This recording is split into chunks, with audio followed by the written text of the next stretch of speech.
एकांत और अनेकांत के बारे में जाना। उसी टॉपिक को आगे बढ़ाते हुए हम सभी लोग चर्चा कर रहे हैं आज जैन शास्त्र और उनके बारे में। किसके बारे में बात कर रहे हैं महेंद्र भैया? जैन शास्त्रों की द्वादशांग जिनवाणी है। कितनी है? 12 अंगों के साथ द्वादशांग जिनवाणी है। और द्वादशांग का एक भी अक्षर अगर आपने नहीं माना, किसी जैन साहब एक भी अक्षर आपने ये कह दिया कि नहीं हम नहीं मानते, तो ये समझ जाओ आचार्य कहते हैं आप मिथ्यात्व में चले गए। अगर आपने नहीं माना तो द्वादशांग जिनवाणी पूरी की पूरी जिनवाणी अगर आपने नहीं भी पढ़ी है, काली नहीं भी जानते हो, अगर आपने कह दिया नहीं हम नहीं मानते, बस इतना कहते ही आप मिथ्यात्व में चले जाएंगे। क्योंकि हमारे यहां हर चीज का शास्त्र है। कोमलचंद जी, किसका शास्त्र है? हर चीज का। आप जिस चीज का बोलो, जिस टॉपिक का बोलो, जिस विषय का बोलो, हर चीज का हमारे यहाँ शास्त्र है। यहां तक कि औषध का भी शास्त्र है। क्या कहा मैंने?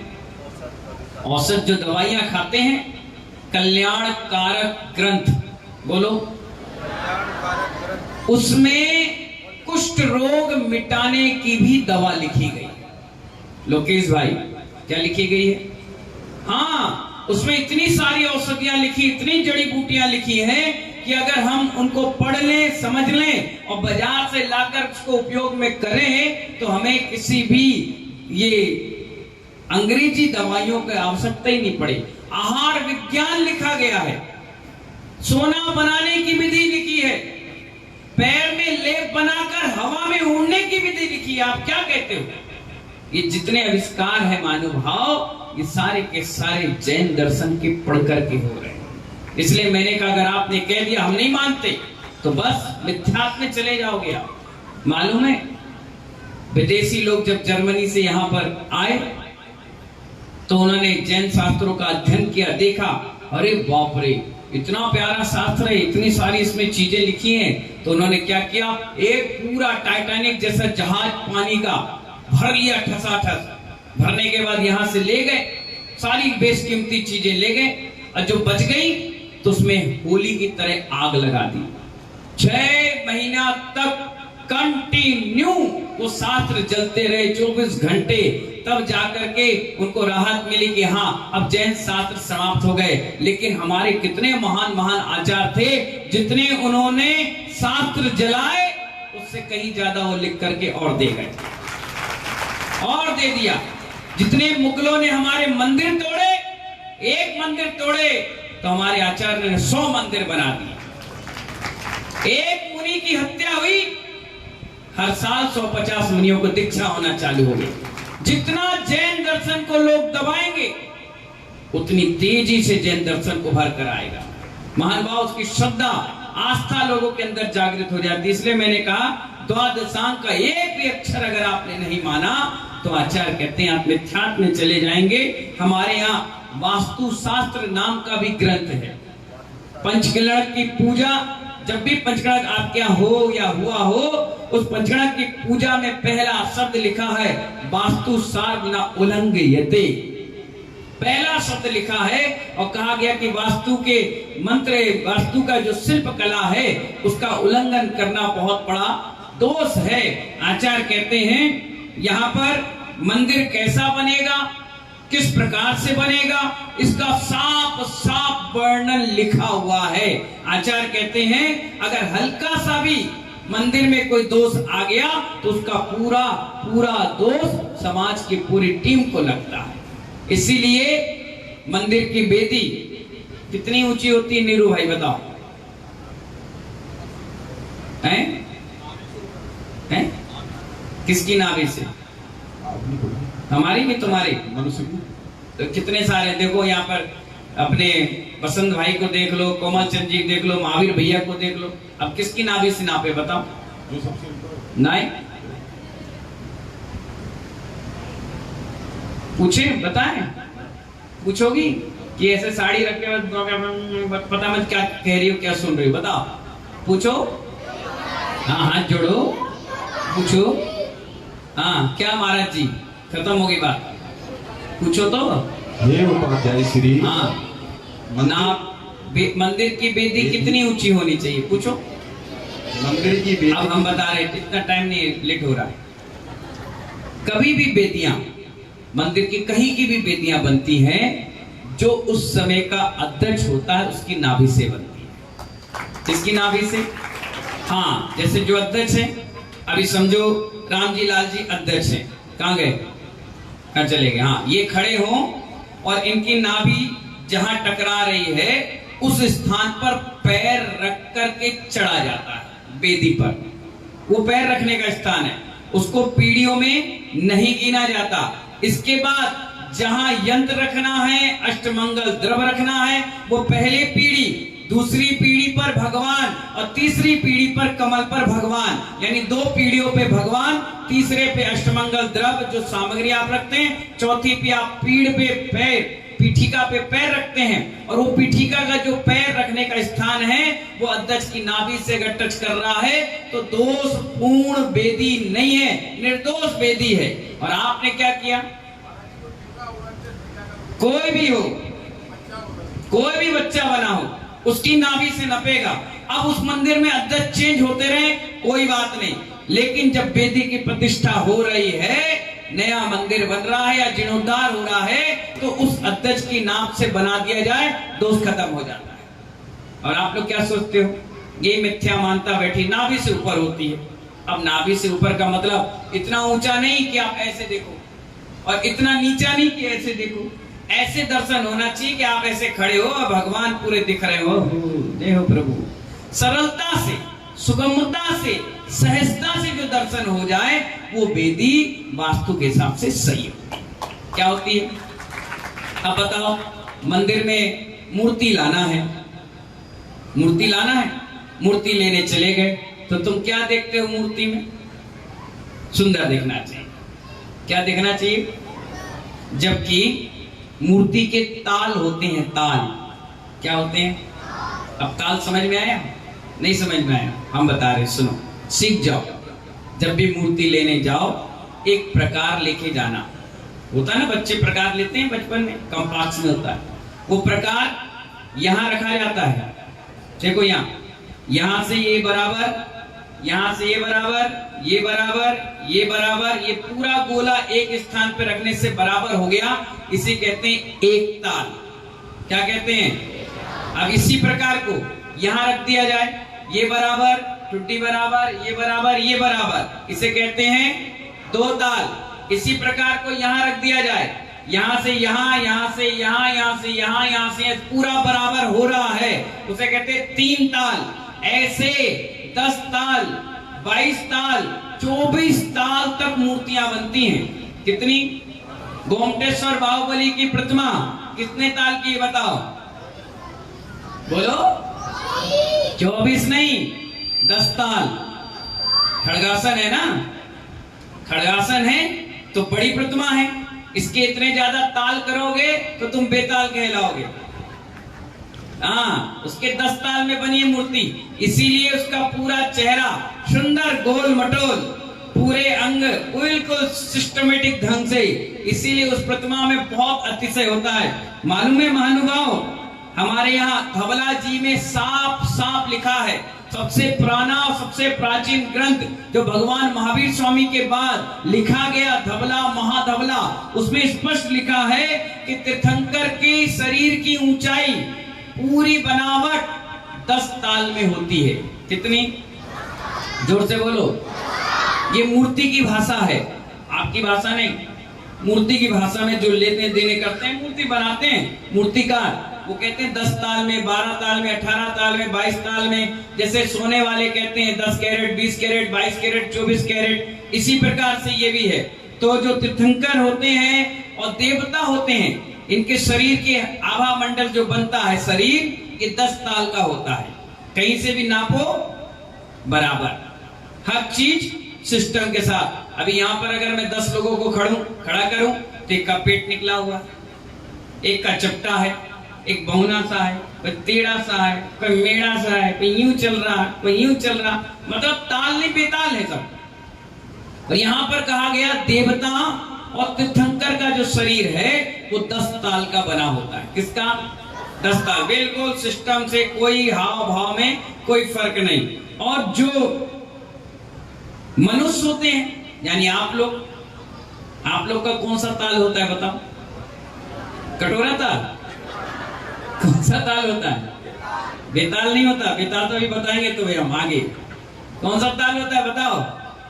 नहीं मालूम? नहीं मालूम बोलो? 9 ताल।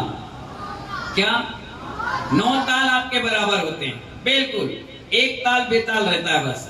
तीर्थंकर का एक ताल अच्छा रहता है, इसलिए उनको सम चतुर्थांश शरीर कहते हैं। बिल्कुल हर तरफ से एंगल बराबर। लेकिन अपना मनुष्यों का शरीर कितने ताल का बना होता है? 9 ताल। एक ताल गड़बड़ रहता है, वो हम नहीं बताएंगे माइक से, तो समझदार के लिए सारा काफी है। तो 9 ताल का होता है। और जो नारकी होते हैं उनका भी शरीर होता है, तो उनका 8 ताल का शरीर होता है। कितने ताल का? 8 ताल का। और जो जानवर होते हैं, तिरंच होते हैं, उनका कोई ताल नहीं होता। वो कोई जानवर टेढ़ा, कोई मेढ़ा, कोई छोटा, कोई बड़ा, कई प्रकार के आकार होते हैं ना, उनके नाप तोल नहीं होते। जितना भी टेढ़े मेढ़े लोग हो रहते हैं ना, वो सब जानवर बनते हैं। टेढ़े मेढ़े काम, टेढ़े मेढ़ी सोच, उल्टी सोच, तो सब कुछ उल्टा उनका काम रहता है। इसलिए आचार्य कहते हैं एक मूर्ति बनाने वाले कलाकार मूर्ति का चित्र लेकर के सामने बनाते हैं, और मूर्ति बनाने के बाद उसकी सुंदरता देते हैं। और इसीलिए जब मूर्ति लेने जाओ तो एक विद्वान और प्रतिष्ठाचार को लेके जाते हैं, उनसे नपवाते हैं। अगर हल्का सा भी कहीं 19-20 रहता है उसको ठीक करवाया जाता है, पूरा सिस्टम बन जाता है। उसके बाद कोई भी आंख में दिक्कत है अगर मूर्ति में, क्या कहा मैंने? हल्की सी भी आंख में दिक्कत है तो जो मूर्ति देने वाला है, जो डोनेटर है, जो मूर्ति की प्रतिष्ठा करेगा यानी मुनि महाराज हैं, और जो प्रतिष्ठाचार है जो उसकी प्रतिष्ठा कराएगा, तीनों की आंखें खराब हो जाती। अगर भगवान की मूर्ति लेने गए और आंख हल्की से भी डिस्टर्ब आप लेकर के आए और माने नहीं, जिद करने लग गए और बोले नहीं हो तो करेंगे, हम तो करेंगे, हमारी मूर्ति हम तो करेंगे, और जिद करके आपने कराई, आंख खराब है तो तीनों की आंख खराब होगी, किसी ना किसी प्रकार का रोग लग जाएगा। अगर उसके कंधे में दिक्कत है तो यहाँ महाराज, प्रतिष्ठाचार और डोनेटर तीनों के कंधे में दिक्कत आएगी। पेट में दिक्कत तो पेट में मूर्ति का इतना बड़ा प्रभाव पड़ता है महानुभाव। इसीलिए मूर्ति प्रतिष्ठा करने से पहले ये सब चीजों का ध्यान रखा जाता है कि एक भी चीज उसकी 19-20 नहीं। अगर दाग आ गया प्रतिमा में, क्या कहा? जहां जहां दाग आएगा वहां वहां आपको कोई ना कोई शारीरिक बीमारी पैदा कर देंगे। एक पंडित जी थे और वो माने नहीं, एक मूर्ति निकली जमीन से और उसकी प्रतिष्ठा होनी थी शुद्धि, तो स्वाभाविक है मूर्ति जब जमीन से निकली उसके 2 कल्याणक तो हो चुके, एक गर्भ कल्याणक और दूसरा जन कल्याणक। अब दीक्षा कल्याणक पुनः होता है। दीक्षा केवल ज्ञान और सूर्य मंत्र देकर के मूर्ति प्रतिष्ठा, उसको कपड़े दोबारा नहीं पहनाए जाते, उसको कोई क्रिया उसकी होती नहीं, बस दीक्षा के संस्कार करे, मूर्ति प्रतिष्ठित वैसी प्रतिष्ठित है। जमीन में थी, अशुद्धि में नहीं, इसलिए शुद्धि किया गया। वो माने नहीं, उन्होंने क्या किया, उसकी प्रशस्ति पहले मिटा दी, प्रशस्ति मिटा दी। मिटाने के बाद जिन महाराज के सानिध्य में था उनका नाम हम लिखवा दिया, अपना भी नाम लिख दिया। और मालूम महानुभाव, शाम के लिफाफा मिला, टीका हुआ और घर भी नहीं पहुंच पाए वो, और रास्ते में अटैक आ गया और मर गए। लिफाफा हाथ में धरे रह गए और मर गए। इधर महाराज जी दूसरे दिन बिहार करे, एक गाड़ी में ऐसा ठोकर मारी कि यहाँ का दांत यहाँ माइंड में पहुंच गया और दीक्षा खत्म। ये प्रभाव पड़ता है मूर्ति, मंदिर और वेदी से छेड़छाड़ करने से। समझ गए कि नहीं समझे? हिंदी में समझा रहे। इसीलिए जब भी मूर्ति लेने जाओ, अच्छे से 2 पैसे ज्यादा लगे, समय लगे, इत्मीनान से बनाओ, 10 लोगों को दिखा लो, समझ लो, बढ़िया। हम लोग छत्तीसगढ़ में पंचकणक करवा रहे थे, समिति के लोग गए बिना पंडित जी के साथ और वहां से मूर्ति लेकर के आ गए। कल होना था पंचकणक, और आज जब डब्बे से खोलकर देखा तो उस मूर्ति पर चेस्ट में काला काला दाग था। तो महाराज जी हमारे बोले नहीं, ये मूर्ति प्रतिष्ठा नहीं होगी। उन्होंने कहा क्यों नहीं होगी, ठीक तो है, हल्का सा दाग तो है। महाराज बोले नहीं, ये हटाओ। बोले मूल नायक यही है, इतनी बड़ी प्रतिमा इतनी जल्दी मिलेगी नहीं। बोले 6 महीने के बाद मिलेगी, 6 महीने के बाद करा लेंगे। जितनी प्रतिमा अच्छी है वो काम कराइए, ये काम नहीं होगा। और उस मूर्ति को वापस पैक करके रख दिया गया। 6 महीने के बाद दूसरी जगह प्रतिष्ठा हुई, फिर वो मूर्ति विराजमान करे। मैंने महाराज से कहा, मैंने थोड़ा सा दाग था। बोले नहीं, हमें कैंसर होकर नहीं मरना, हमें टीबी होकर नहीं मरना, हमें अल्सर या लीवर की प्रॉब्लम से नहीं मरना, किडनी के प्रॉब्लम से नहीं मरना। मूर्ति में जितने दाग धब्बे होंगे वैसा हमारा चरित्र बन जाएगा। इसलिए हम इस प्रतिष्ठा से दूर रहते हैं। भले एक मूर्ति कम प्रतिष्ठा होगी, कम सूरमत दे देंगे, लेकिन इतना गलत काम करके हम प्रतिष्ठा नहीं कराएंगे, बिल्कुल नहीं। और कई लोग कर देते हैं तो उनको भुगतना पड़ता है और परेशान होते हैं। क्योंकि एक मूर्ति देने से महानुभाव कितने, एक राई के बराबर और धना के बराबर मंदिर दान करने से महानुभाव साथ ही साथ पुण्य की प्राप्ति होती कि अगले भाव में तो तीर्थंकर जैसे पद को प्राप्त कर लो, इतना बड़ा पुण्य मिलता है। लेकिन हल्का सा भी गड़बड़ कर गए तो सोच लो, मैंने कितने सारे उदाहरण तो उंगली पर गिराया।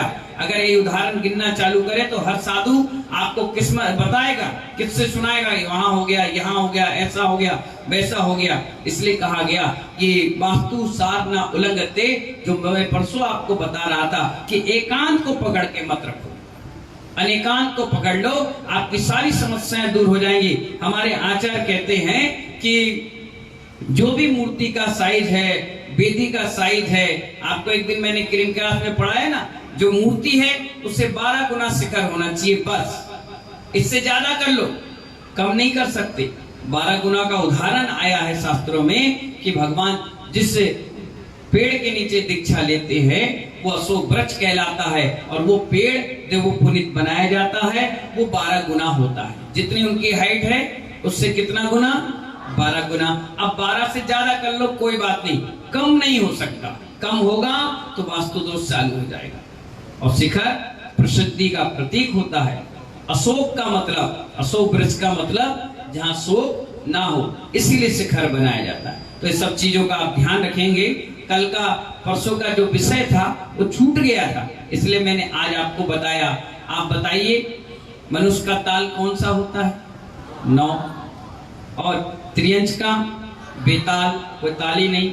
नारकियों का 8 और देवता और तीर्थंकरों का 10 ताल होता है। ये सिस्टम है। और इसी के हिसाब से जब भी आप मूर्ति लेने जाओ तो उस व्यक्ति से कहना कि हमें ऐसी मूर्ति बनाओ जो 24 ताल की हो। फिर आप देखिए उसमें इतनी सुंदर सुंदर नक्काशी, इतनी सुंदर सुंदर वो कलाकृति मूर्तियों पे करते हैं। हाथ पे बनाएंगे, नाखून बड़े सुंदर बनाएंगे, शरीर के हाव भाव, नाक, पूरा चेहरा इतना सुंदर बनाते हैं। हर चीज आप नाप लो, एक जैसा नजर आता है। खड़गासन, बड़ी बड़ी प्रतिमाएं होती। अब कई के मन में प्रश्न आएगा कि मांगी तुंगी में इतनी बड़ी प्रतिमा है, अब उसका शिखर, तो शिखर उसका इसलिए नहीं बनाया जा सकता क्योंकि प्रतिमा 108 फुट की है, तो शिखर पे कितना बनेगा? 1300 फुट। इतनी बड़ी व्यवस्था कहां से कर पाएंगे? इसलिए उसका छतरी बना दी जाती है और छतरी पर कलश लगा दिया जाता है जिससे उसके छांव बने रहे, कोई पक्षी आकर ना बैठे, कोई गंदगी ना हो, उसमें कोई दोष नहीं रहता है। अब बड़ी प्रतिमाएं क्या करें, है ना? इसीलिए अब कोई व्यक्ति टमटम लेके जा रहा हो, किसमें? टमटम लेके जा रहा हो और 10 रुपए की सवारी है उसकी, कहां तक? यहां से पुल तक का, और कोई मोटी आके अम्मा बैठ जाए उसमें, तो क्या 20 रुपए ले लेगा उससे? कितना लेगा? अब तुम लड़ो उससे, नहीं, तुम 20 देना पड़ेगा। बोले क्यों दें? तुमने 10 रुपए सीट बोली ना, तो हम तो अकेले हैं तो 10 ही देंगे। झूला वाले के पास चले जाओ, उसमें 4 सवारी की जगह मोटी तो अम्मा पहुंच जाए या कोई जो मोटा तगड़ा आदमी पहुंच जाए, कितना देगा? बस है, ट्रेन है, कितने देगा पैसे बताओ? वो तो एक ही सीट का देगा। तो ऐसे ही महानुभाव सिस्टम है, सिद्धांत है तो है, अपन उसमें कुछ कर नहीं सकते। इसलिए वास्तु सार न उल्लंघते, जो जैसा दिया गया है सिस्टम, उस सिस्टम से अगर आप चलोगे तो आपको जीवन में कोई परेशानी। किसी मंदिर में जाओ, इतने अच्छे भाव लगते, उसका वास्तु बहुत सही रहता है, बहुत प्यारा लगता है, मन लगता है वहां खड़े होकर के पूजा करने का, जाप करने का। और कोई कोई मंदिर में ऐसा लगता है कि चले गए ना तो 2 मिनट में भागो, जल्दी चलो घर यार, अजीब सा लग रहा है, बैठने का भी नहीं मन कर रहा, पॉजिटिव एनर्जी नहीं आती है। क्या नहीं आती? पॉजिटिव सोच अच्छी। कई मकान में जाओ, आहार करने के बाद 10 मिनट बैठने का मन करता है, और कई मकान में आहार करे और लगता है कि चलो जल्दी चलो जल्दी चलो। जिस मकान में बदबू आती है, बड़े ध्यान से, तुम्हें तो नाक सड़ी सड़ाई है, तुम्हें तो आती नहीं होगी, कभी नहीं आती होगी। जब कोई नया व्यक्ति घुसे तो तुरंत आपके घर में गद्दे, बिस्तर, तकिया, उसकी ऐसी गंध आती है, तो गंध से समझ में आ जाता है कि आपके घर में कितनी नेगेटिव ऊर्जा बची हुई। इसीलिए महीने, 15 दिन में, हफ्ते भर में गद्दों को धूप दिखाया जाता है, जिससे उसकी सड़न और गंदगी निकल जाए। घरों में पूरी साफ सफाई करके रखी जाती है। कई मकान में घुसते साथ मन लगता है, आहा बहुत अच्छा लग रहा है। कहने का मतलब वहां बिल्कुल आपकी पॉजिटिव एनर्जी है। और कई मकान में जाने के बाद ऐसा लगता है अजीब सा, खा रहा है मकान, अजीब अजीब सा भाव आते हैं, तो समझ जाओ वहां नेगेटिव ऊर्जा बसी हुई है। इसीलिए तो जब भी कोई मकान बनाया जाता है तो 3 से 4 फुट मिट्टी निकाली जाती है। अगर उसमें कोई कपड़ा निकले, बाल निकले, हड्डी निकले, कोयला निकले, कोई गंदी चीजें निकले, बदबू निकले, तो सब मिट्टी निकालकर बाहर फेंक दी जाती है, उसको यूज नहीं किया जाता। और 1-2 फुट और खोद दो, जब तक मिट्टी एक जैसी ना निकले तब तक उसमें नींव नहीं रखी जाती। और जब नींव भर गई, अब भरने के लिए मिट्टी लाई जाती है, तो गंदी मिट्टी नहीं डाली जाती, उसको साफ मिट्टी जहां से निकलती है अच्छी जगह की, वो मिट्टी उसमें डालकर उसको ठोस भरा जाता है, उसके बाद मकान बनाया जाता है। अगर आपने वही गंदी मिट्टी वापस डाल दी तो फिर आप उस घर में जब भी रहोगे तो आपका मन नहीं लगेगा, परिणाम खराब होते रहेंगे, अशांति वातावरण रहेगा। कई मकान देखना, जिस मकान की ओपनिंग हुई है ऐसे गंदे तरीके से बनी हो, तो उस मकान में गई तो बहू 2 दिन नहीं टिकेगी, भाग जाएगी, सास लड़ेगी, बेटा जमेगा नहीं काम, रोएंगे, बीमार पड़ जाते हैं, अशांति का वातावरण रहता है, बहुत मानसिक तनाव बना रहता है। तो आदमी कहता है जब से इस मकान में आया तब से बड़ा परेशान है। परेशान नहीं है, तुमने गलत काम किया तो भुगतो। अब फिर खोदे क्या? मैंने खोदो नहीं, मकान बेचो, दूसरे को दो, दूसरा बनाओ, फिर से बनाए। मैंने कहा यही जिंदगी है तुम्हारी, जिंदगी किराए का घर है, आज यहाँ कल वहां। इसलिए 1000 बार सोचो, विचार करो और हर चीज को बनाओ, अच्छी तरीके से बनाओ, आने वाली पीढ़ियां आपको धन्यवाद दे। इन्हीं मंगल भावनाओं के साथ जय बोले महावीर भगवान की।